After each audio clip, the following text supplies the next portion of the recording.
नाम गेलन बिटिया ये हो मोरी दद्दा जनाम गेलन बिटिया ये हो मोरी दद्दा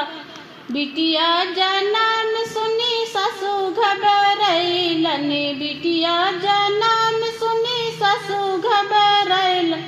सारा के गलन सड़िया ये हो मोरी दद्दा सारा के गलन सड़िया ये हो मोरी दद्दा जनाम गेलन बिटिया ये हो मोरी दद्दा जनाम गेलन बिटिया ये हो मोरी दद्दा बिटिया जनाम सुने ससुर घबरैलन बिटिया जनाम सुने ससुर घबरैलन खोल गेलन धोतिया ये हो मोरी दद्दा खोल गेलन धोतिया ये हो मोरी दद्दा जनाम गेलन बिटिया ये हो मोरी दद्दा जनाम गेलन बिटिया ये हो मोरी दद्दा बिटिया जनाम सुनी दवर घबरैलन बिटिया जनाम सुनी दवर घबरैलन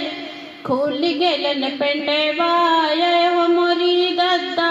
खोल गेलन पेंटवा ये हो मोरी दद्दा जनाम गेलन बिटिया ये हो मोरी दद्दा जनाम गेलन बिटिया ये हो मोरी दद्दा बिटिया जनाम सुनी बलम घबरैलन बिटिया जनाम सुनी बलम घबरैलन खोल गेलन पेंटवा ये हो मोरी दद्दा खोल गेलन पेंटवा ये हो मोरी दद्दा जनाम गेलन बिटिया ये हो मोरी दद्दा जनाम गेलन बिटिया ये हो मोरी दद्दा। प्लीज मेरे चैनल को सब्सक्राइब जरूर करिएगा। Thank you.